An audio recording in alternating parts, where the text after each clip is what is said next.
Hello friends, welcome to my YouTube class. And as you know, we are going through the chapter Transport in Plants. And in today's video, we'll go through the topic plasmolysis, deplasmolysis, imbibition, and the long distance transport of water in plants.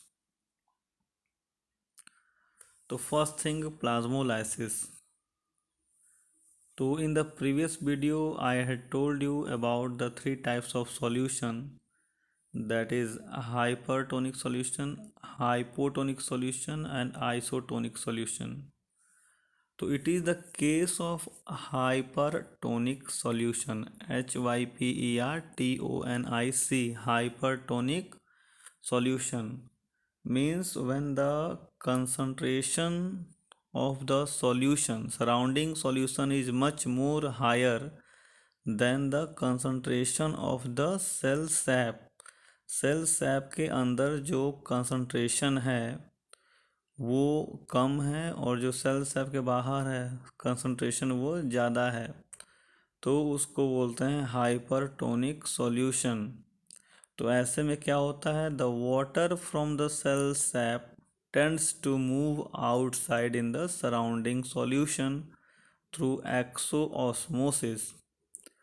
और इसी के चलते क्या होता है, the cell gets shrink.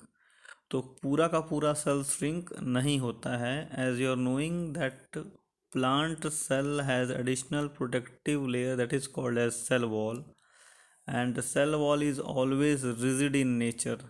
तो cell wall कभी भी श्रिंक नहीं होता है। सेल वॉल के अंदर जो दूसरा लेयर है दैट इज प्लाज्मा मेम्ब्रेन या बायो मेम्ब्रेन, वहाँ से सेल श्रिंक होना शुरू होता है और सेल धीरे धीरे बिल्कुल श्रिंक होकर छोटा हो जाता है। तो प्लाज्मा मेम्ब्रेन और सेल मेम्ब्रेन के बीच जो गैप बनता है after the shrinkage of the cell membrane due to exosmosis, तो वो जो एरिया है that is being covered by the water, वो एरिया कौन कवर कर लेता है, वाटर कवर कर लेता है और सेल मेम्ब्रेन बिल्कुल श्रिंक होकर छोटा हो जाता है। तो ऐसे श्रिंक्ड सेल को हम लोग बोलते हैं प्लाज्मोलाइज्ड सेल और इस फिनोमिना को बोलते हैं प्लाज्मोलिसिस। तो देखते हैं क्या है, the plasmolysis is the condition which occurs when water tends to move out of the cell and the cell membrane of the plant cell shrink away from its cell wall when it is placed in hypertonic solution। तो जैसा कि आपको मैंने बताया कि hypertonic solution में जैसे ही cell को रखेंगे तो सेल सैप के अंदर का वाटर बाहर मूव करने लगेगा और सेल मेम्ब्रेन श्रिंक करने लगेगा, सेल वॉल श्रिंक नहीं करेगा। This occurs due to exosmosis. As we know, when cell is placed in hypertonic solution, the water of the cell sap move out of the cell, causing the shrinking of the cell। और इस तरह से cell shrink हो जाएगा, जिसको हम लोग plasmolysed cell बोलेंगे और फिनोमिना को बोलेंगे plasmolysis. Now, limiting plasmolysis is the first stage of the plasmolysis in which the pressure on the wall become reduced and gets contract, causing reduction in the cell size। At limiting plasmolysis, the pressure potential is zero and the pressure of external solution balances the osmotic pressure of the cytoplasm, thus during this stage of equilibrium, when flow of water in and out of the cell is same, the cell is called as flaccid cell। Now D plasmolysis, अब plasmolysis का उल्टा है D plasmolysis.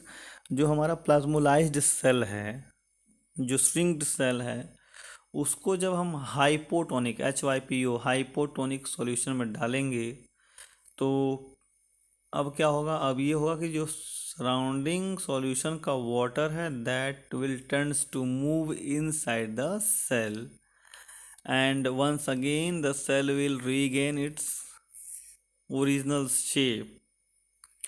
तो ऐसे हम बोलते हैं, ऐसे समय में सेल को बोलते हैं डी प्लाज्मोलाइज्ड सेल। बट इसका भी एक कंडीशन है कि जैसे ही प्लाज्मोलिसिस होता है या जो प्लाज्मोलाइज्ड सेल है, उस प्लाज्मोलाइज्ड सेल को तुरंत हाइपोटोनिक सॉल्यूशन में डालना होता है।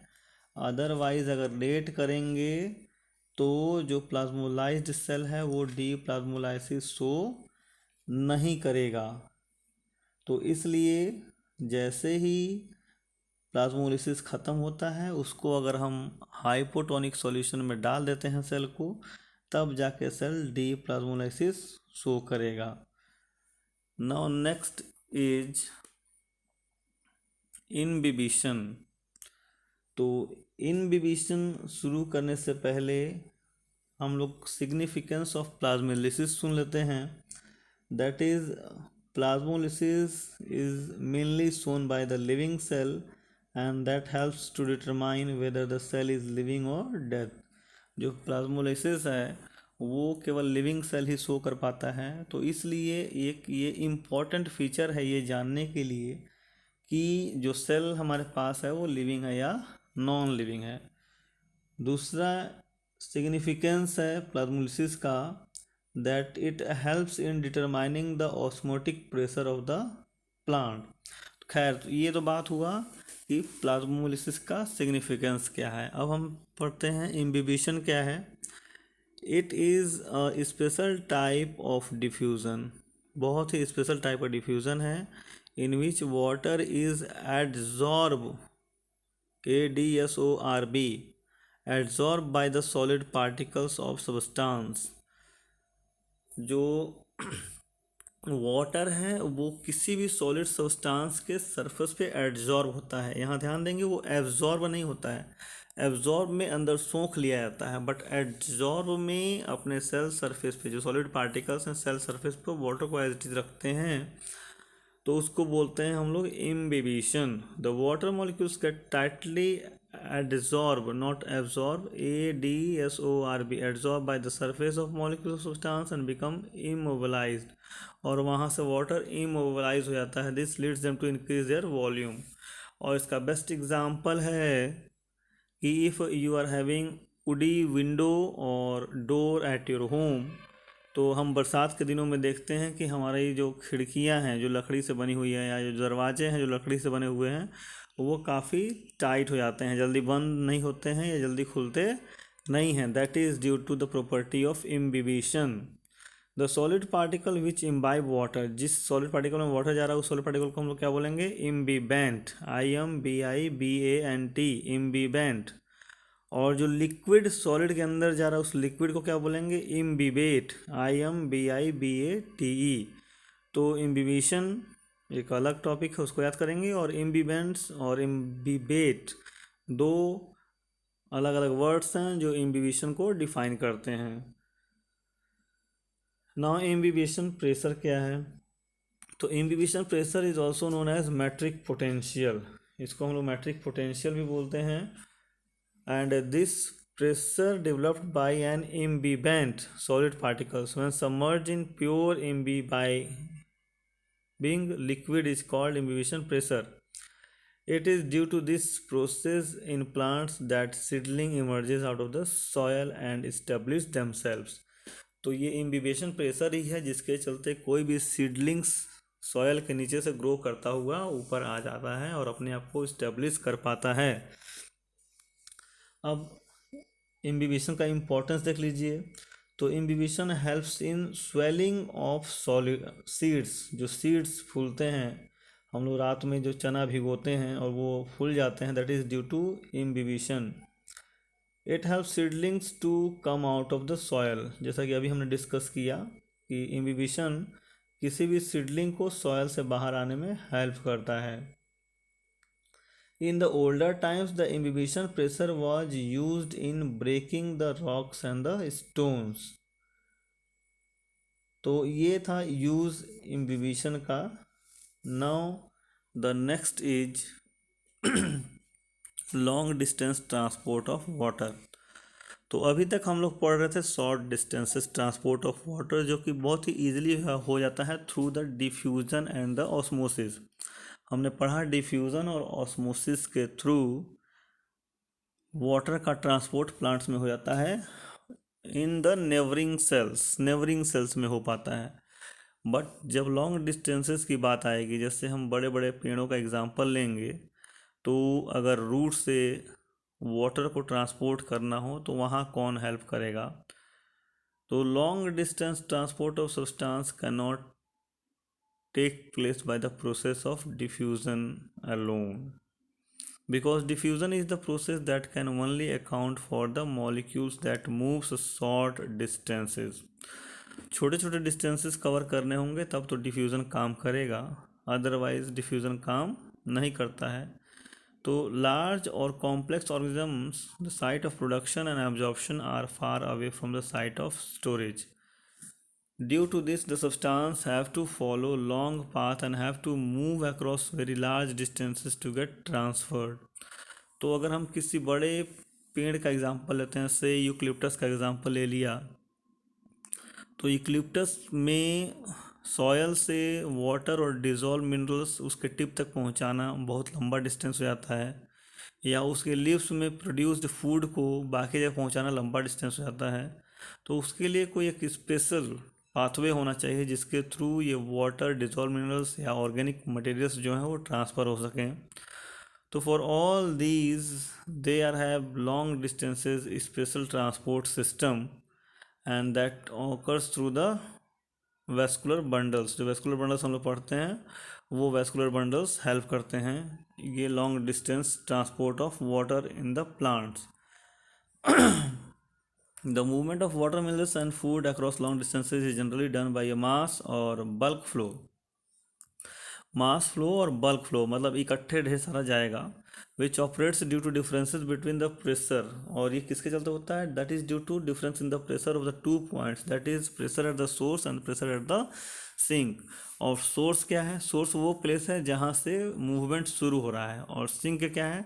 सिंक वो प्लेस है जहाँ पे उसको पहुँचना है, मतलब जहाँ उस चीज़ की कमी है। तो अगर एग्जांपल लेते हैं, तो जो सॉयल में वाटर और डिजॉल्व मिनरल है, वो वाटर और डिजॉल्व मिनरल के लिए क्या है? सोर्स है, मतलब वहाँ से चलना है, सॉयल में से वाटर और डिजॉल्व मिनरल को चलना है ऊपर के लिए, तो वो सोर्स हुआ।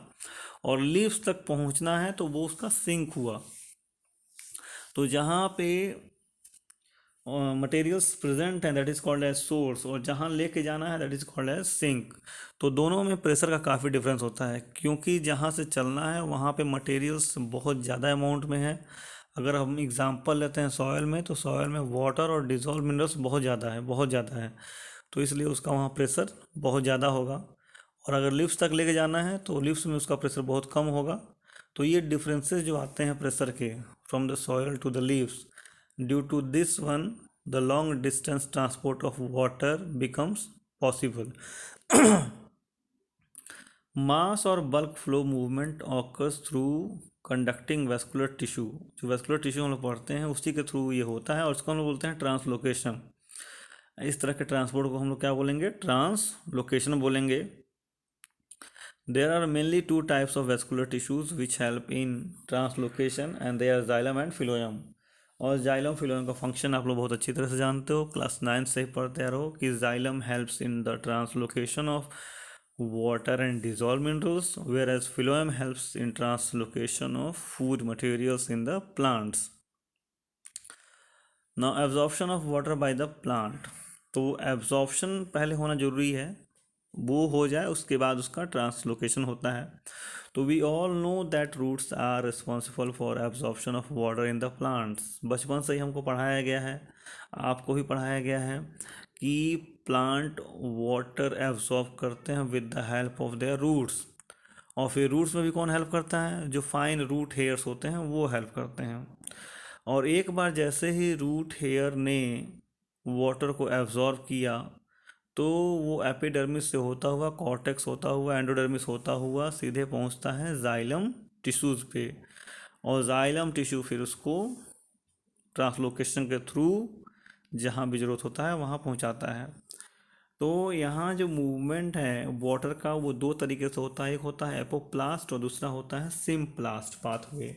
दो पाथवे मूव करते हैं ताकि वाटर एब्जॉर्ब हो जाए रूट हेयर से, और उन दो पाथवे का नाम क्या है? एपोप्लास्ट और सिम्प्लास्ट पाथवे। तो एपोप्लास्ट पाथवे और सिम्प्लास्ट पाथवे को समझने के लिए इस फिगर को देखेंगे। आप देख लीजिए, जो ग्रीन कलर्ड पोर्शन है वो एपोप्लास्ट पाथवे शो कर रहा है और जो ब्लैंक रीजन है that is symplast pathway show कर रहा है। तो छोटा सा डिफरेंस दे देते हैं, उसके बाद पढ़ते हैं इसको कि क्या है। जो एपोप्लास्ट पाथवे है, एपोप्लास्ट पाथवे जो सेल टू सेल स्पेस खाली है बिटवीन द सेल वॉल्स से होता हुआ आगे जाता है। मतलब पहले रूट हेयर्स में एब्जॉर्ब हो जाएगा, फिर एपिडर्मिस में जाएगा, फिर कॉर्टेक्स में जाएगा, फिर एंडोडर्मिस में जाएगा। बट जब एंडोडर्मिस में पहुंचता है तो कैस्पेरियन स्ट्रिप उसको ब्लॉक करता है, क्योंकि वो वैक्सी नेचर में होता है तो उसको वो क्रॉस नहीं कर पाता है। इसके चलते उसको फिर से सेल सैप के अंदर आना होता है और सेल सैप के अंदर से होता हुआ पेरिसाइकल में जाता है और तब वो जाता है जाइलम में। जबकि दूसरा जो सिम्प्लास्ट पाथवे है, सिम्प्लास्ट पाथवे सेल वॉल्स को क्रॉस नहीं करता, वो डायरेक्ट एकदम बिल्कुल सीधा चला जाता है एक सेल से दूसरे सेल में, दूसरे सेल से तीसरे सेल में with the help of the plasmodesmata. जो प्लाज्मोडेस्मेटा हमने आपको बताया है that is inter bridges between the two cells, उसके थ्रू एक सेल से दूसरे सेल में चला जाता है, क्रॉसिंग ऑल द बैरियर्स। जो सेल्स में जितने भी बैरियर्स हैं वो चाहे साइटोप्लाज्म हो या जो भी है, उसको क्रॉस करता हुआ रूट हेयर से एपिडर्मिस में, एपिडर्मिस से कॉर्टेक्स में, कॉर्टेक्स से एंडोडर्मिस, एंडोडर्मिस से pericycle and finally to the xylem. तो होता क्या है, अब होता ये है कि जो एपोप्लास्ट पाथवे है वो कम टाइम लेता है, एपोप्लास्ट पाथवे कम टाइम लेता है ट्रांसपोर्ट ऑफ वाटर में, बिकॉज उसको सेल कंटेंट से कुछ लेना देना नहीं है या फिर सेल कंटेंट से कोई इंटरेक्शन होता ही नहीं है। वो सेल वॉल से सेल वॉल होता हुआ आगे बढ़ जाता है, उसके लिए कोई बैरियर आता ही नहीं। लेकिन जब सिम्प्लास्ट पाथवे में जाता है वाटर तो सेल कंटेंट बहुत होते हैं जो कि बैरियर का काम करते हैं और इसके चलते उसका जो मूवमेंट है वाटर का वो स्लो हो जाता है। तो सिम्प्लास्ट पाथवे में movement of water is slow और एपोप्लास्ट मूवमेंट में जो वाटर का मूवमेंट है वो क्या है, फास्ट है। और क्यों है ये हमने आपको समझा दिया। और फाइनली दोनों सिम्प्लास्ट पाथवे हो या एपोप्लास्ट पाथवे हो, जो कैस्पेरियन स्ट्रिप है वहाँ से दोनों का पाथवे सेम हो जाता है, बिकॉज जो कैस्पेरियन स्ट्रिप है उसको एपोप्लास्ट पाथवे क्रॉस नहीं कर पाता है। तो कहते हैं कि जनरली जो मैक्सिमम वाटर ट्रांसपोर्ट होता है वो होता है एपोप्लास्ट पाथवे के थ्रू।